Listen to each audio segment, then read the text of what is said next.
Alright, Shalom. I want to start off by giving all praises to Yahweh, Bahashem, Yahweh Shai, double honors to the apostles and elders at Great Millstone, and peace and salutations to the elect of Israel. Now, I want to share an article with y'all today about UFO sightings over the past few years.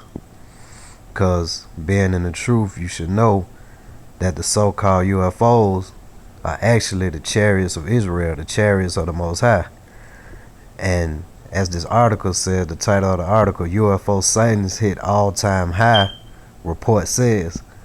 So you got these chariots more and more being seen over the past few years and hitting a spike this year with the most sightings ever. Why is that? That's because we're getting closer to the end. And it's almost time for us to get out of this place. So I want to share a little bit of this article and then get out a few scriptures that would be considered in this time a UFO sighting. But back then we knew what they were. But if you were to jump these certain scriptures I bring out into these times, they will be considered as UFO sightings. So this is from Fox News Science, and it was published February 28, 2017. UFO sightings hit all-time high, report says.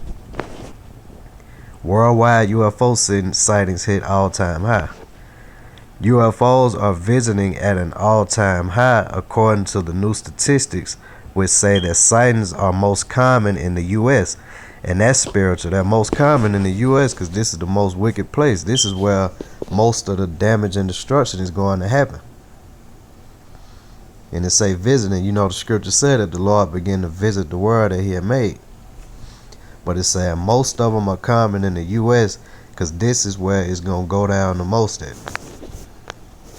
The findings are based on data crunched by Sam Munford, a doctoral student in human factors and applied cognition at George Mason University.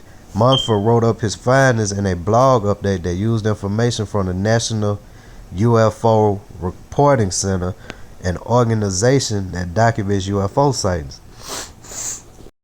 And Esau knows what these UFOs are too. That's why they have places like the National UFO Reporting Center, because they trying to find. They really think that they'll be able to try to fight back when these chariots come. So they try to learn what they can about them, but that's a lose-lose situation.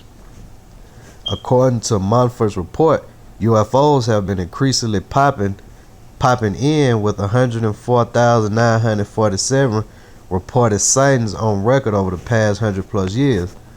UFOs that's another link. The first recorded flyby occurred in Portland in 1905, where viewers reported seeing a buzzing spear-shaped UFO that descended from the heavens, but sightings have spiked dramatically over the past 30 plus years, with the reported number jumping from around 5,000 in 1980 to roughly 45,000 in 2010.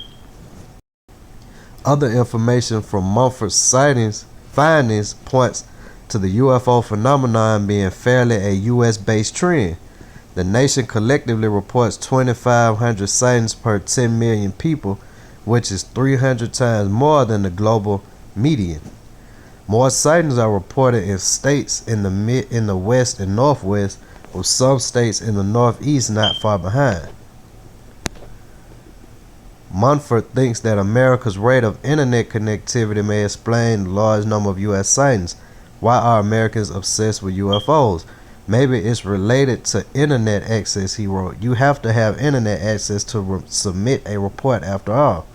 That's another thing. You got these phones now. All you got to do is whip it out, record it, and put it up on YouTube or Facebook or whatever avenue you take. That's it on that article. But I just wanted to bring out the point that UFO sightings are becoming more and more common because these chariots led by Yahweh Shai are getting ready to get down real soon after all the prophecies come to pass. Now I want to bring out a couple scriptures to go along with this article. We're going to pull up the blue letter, and I'm going to start out in 2 Kings. Like I said, I just want to bring out a couple scriptures about UFO sightings in the scriptures. And we're going to start with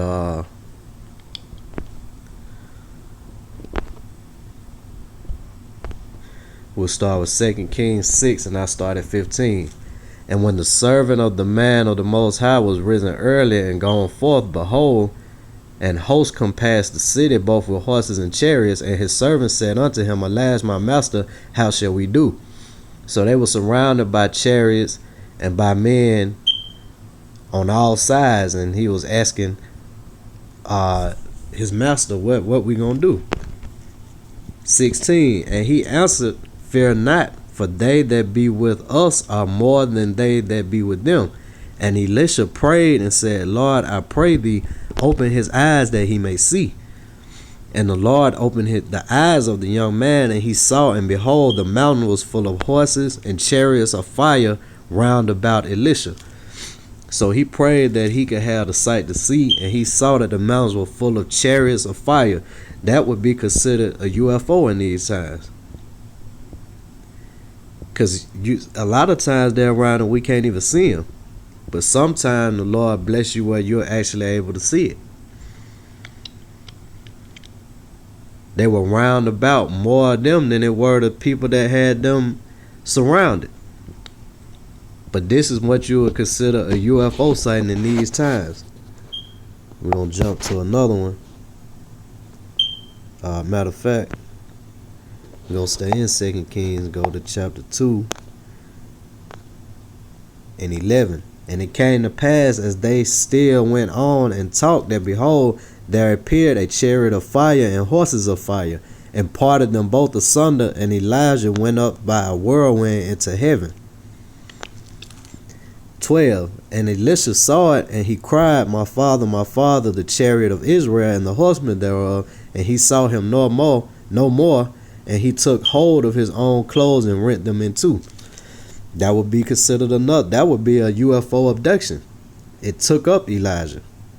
He went up in a whirlwind into heaven. And as you can see, Elisha knew what it was, though. It's not like in these times now where we have lost what we once were. He knew immediately it was the chariot of Israel. So he wasn't calling it a UFO. He knew exactly what it was. Just like now, those in the truth, we know exactly what they are. Alright, so we're going to jump from here, and we're going to go to the book of Psalms. Let me see where we at here. We're going to go to the book of Psalms. Psalms 104. I know we all know this scripture. Psalms 104 and 3. Who layeth the beams of his chambers in the water, who maketh the clouds his chariots, who walketh upon the wings of the winds. That's talking about Yahweh Shai. Yahweh Ba'ashem Yahweh Shai. He makes the cloud his chariot. That's another scripture letting you know that these UFOs, these so-called UFOs, are the ways that the angels and the Most High and all of them travel. That's how they get around. He maketh the clouds his chariots. These UFO signs that you see in the clouds, that's their chariots. A chariot is these chariots of Israel, your modern day chariot, a car, their chariots are the UFOs. So basically their avenue of travel are these chariots that we see in the sky. He walketh upon the wings of the wind. We're going to jump from here. We're going to go to Isaiah.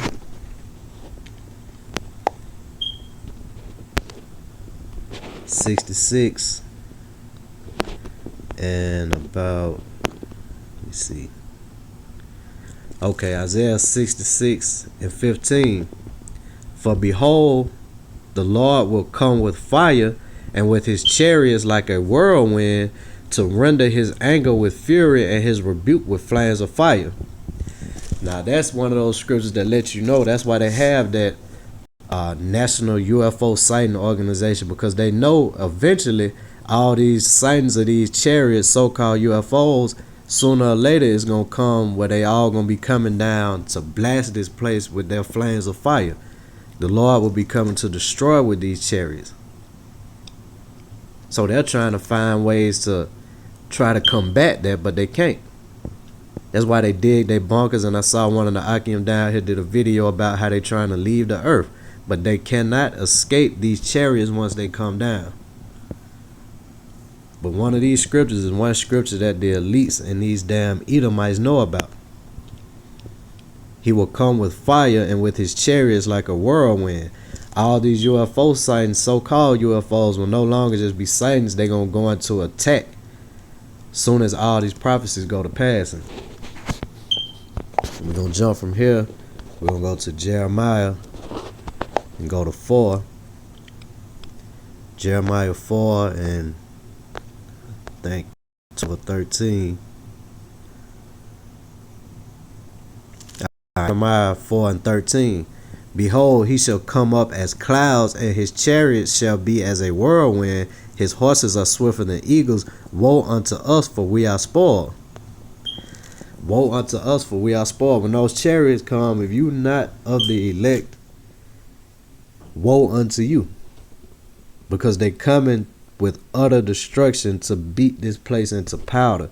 There will be nothing left on the soils of America. That's why most of the sightings happen over here in the States, because this is the place that's going to get most of the Lord's judgment. This is the place of judgment. This place will be beaten to dust. And this scripture lets you know that. That's why the most sightings happen in the U.S.